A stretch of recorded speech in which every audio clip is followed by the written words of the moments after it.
శ్రీ దేవిదాస్ గారు సాయి సమాజం ప్రేక్షకులకి మనఃపూర్వక నమస్కారాలు చెప్పుకుంటూ ఈవేళ ఒక విద్య ఏంటంటే చాలామంది యువత పెద్దవాళ్ళు కొంతమంది వివాహం గురించి కొన్ని మంత్రాలు చెప్పండి, వివాహం ఏదో కారణాల వల్ల వాళ్ళకి నచ్చితే వీళ్ళకి నచ్చటం లేదు, వీళ్ళకి నచ్చితే వాళ్ళకి నచ్చటం లేదు, కుర్రాడికి నచ్చితే పిల్లకి నచ్చటం లేదు, పిల్లకి నచ్చితే కుర్రాడికి నచ్చటం లేదు, వయసులు పైబడిపోతున్నాయి. ఇలా అనేక కారణాల వల్ల నా దగ్గరికి చాలామంది చాలా ఇబ్బందులతో వచ్చారు. వాళ్ళకి సొల్యూషన్ ఏంటంటే చాలా మంత్రాలు ఉన్నాయి వివాహం గురించి. అందులో ముఖ్యమైన మంత్రం ఒకటి, కాత్యాయని మహామాయే మహాయోగిన్యధీశ్వరి నందగోపసుతం దేవం పతిమ్మే కురుతే నమః. ఈ మంత్రం చాలా అద్భుతమైన మంత్రం. ఇది చేసిన కొన్నాళ్ళకే వివాహం అనుకూలంగా జరిగి వివాహం అవుతుంది. ఆ మంత్రం మళ్ళీ చెప్తాను. కాత్యాయని మహామాయే మహాయోగిన్యధీశ్వరి నందగోపసుతం దేవం పతిమ్మే కురుతే నమః. కాత్యాయని మహామాయే మహాయోగిన్యధీశ్వరి నందగోపసుతం దేవం పతిమ్మే కురుతే నమః. కాత్యాయని మహామాయే మహాయోగిన్యధీశ్వరి నందగోపసుతం దేవం పతిమ్మే కురుతే నమః. ఈ మంత్రం మీరు అమ్మవారిది కాత్యాయని పటం సంపాదించండి. కాత్యాయని పటం మీకు దొరుకుతుంది, గూగుల్లో కొట్టండి వస్తుంది. లేదు పార్వతీదేవి పటం పెట్టుకుని కూడా చేయొచ్చు. కాత్యాయని ఆవిడే, అమ్మవారే, ఆదిశక్తే.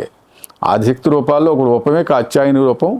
దాన్ని మీరు ఏం చేస్తారంటే చక్కగా రోజు ఉదయమే లేచి స్నానం చేసి ఓ పువ్వులు ఓ పండు పెట్టి ఓ దీపం వెలిగించి అమ్మవారి దగ్గర కూర్చుని 108, 54 లేకపోతే పావుగంటో 15 నిమిషాల్లో మీకు తోచినంతసేపు ఉదయం సాయంత్రం కూడా పెట్టి వారానికి ఒకసారి పరమాన్నం అమ్మవారికి నైవేద్యం పెట్టి ఈ మంత్రం చేసినట్టయితే త్వరలోనే మీకు అనుకూలమైన భర్త లేదా అమ్మాయికి అనుకూలమైన వరుడు వస్తారు.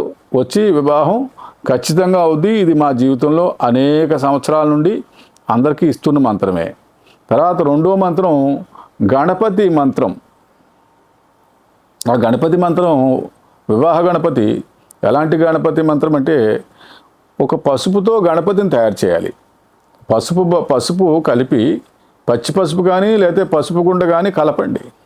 మీకు తోచిన విధంగా ఒక గణపతి ఆకృతిని తయారు చేసి ఒక ప్లేట్లో పెట్టి దానికి రోజు ధూపం దీపం నైవేద్యం ఇస్తూ మారేడు పత్రి, గరిక పత్రి, ఏవో పత్రులు మీకు తోచిన పత్రులు, వినాయక చవితికి ఎలాగైతే పత్రులు పూజ చేస్తాం అలాగా అన్ని పత్రులు కాకపోయినా 2-3 రకాల పత్రులు పట్టుకొచ్చి పత్రులతో పూజ చేస్తూ ఆయనకి పరమాన్నం నైవేద్యం పెట్టి ఓం శ్రీం క్లీం గ్లౌం, ఓం శ్రీం క్లీం గ్లౌం, ఓం శ్రీం క్లీం గ్లౌం గం గణపతే నమః, ఓం శ్రీం క్లీం గ్లౌం గం గణపతే నమః.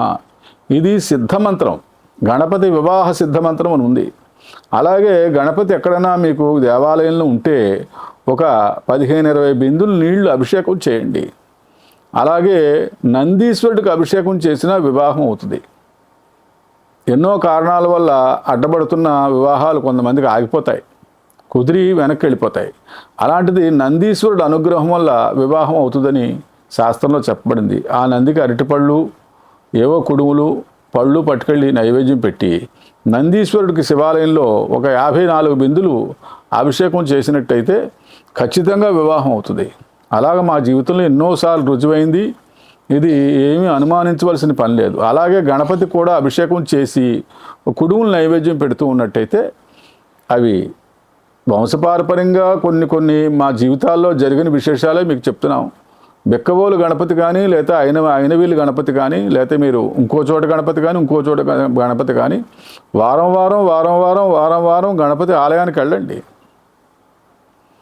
వెళ్ళి గణపతికి మీరు అభిషేకం చేయించి నైవేద్యం అది చెల్లించి వివాహం జరగాలని తిరిగితే మాత్రం తప్పనిసరిగా వివాహం అవుతుంది. అయితే ఇక్కడ గమ్మత్తు ఏంటంటే 16 వారాలు కానీ 32 వారాలు కానీ చేయాలి. ఓ వారంలోనో 2 వారంలోనో వివాహాలు జరగవు. ఇవి మా జీవితంలో మేము అన్ని విషయాలు శోధన చేసి సాధించిన తర్వాత చెప్తున్న విషయాలు.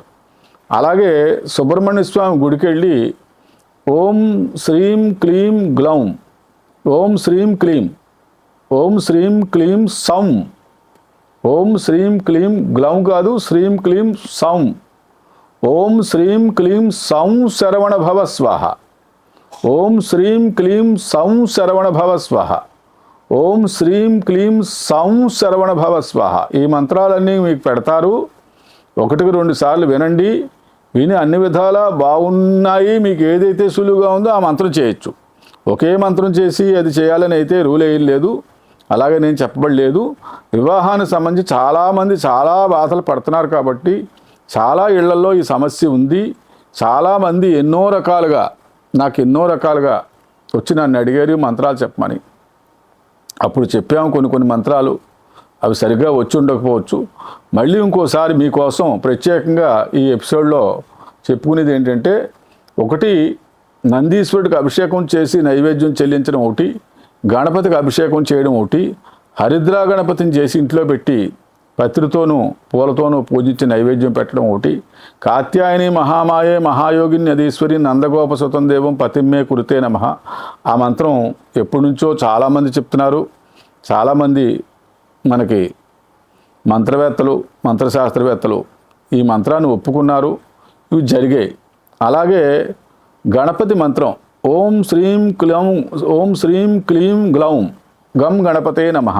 ఇది మంత్రం. ఓం శ్రీం క్లీం గ్లౌం గం గణపతే నమః. అలాగే ఓం శ్రీం క్లీం సౌం శరవణ భవ స్వాహ. ఇది సుబ్రహ్మణ్య మంత్రం. సుబ్రహ్మణ్య స్వామికి గణపతికి చేసినట్టయితే ఎటువంటి ఆటంకం వచ్చినా సరే వాళ్ళ జీవితంలో ఎంతటి మొండి ఇంకా జరగలేదు, జీవితంలో వివాహం జరగవన్న వివాహాలు జరిపించారు. చాలామంది జరిగాయి. మా జీవితంలో ఎన్నో చూసాం.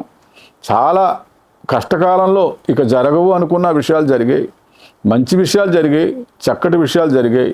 అలాగే మీరు కూడా ఈ మంత్రాలు ప్రయత్నించి రోజు ఏదో ఒక మంత్రం, ఏదో దేవతది చేయండి. ఒక మంత్రమే తీసుకుని చేయండి. ఇన్ని మంత్రాలు చేయాలని లేవు. కాకపోతే ఈ 3 మంత్రాలు సిద్ధ మంత్రాలు వివాహం గురించి ప్రత్యేకంగా రాయబడి ఉన్నాయి. ఆ మంత్రాలు చేయాలి. మళ్ళీ ఇంకోసారి చెప్తాను మంత్రాలు వినండి.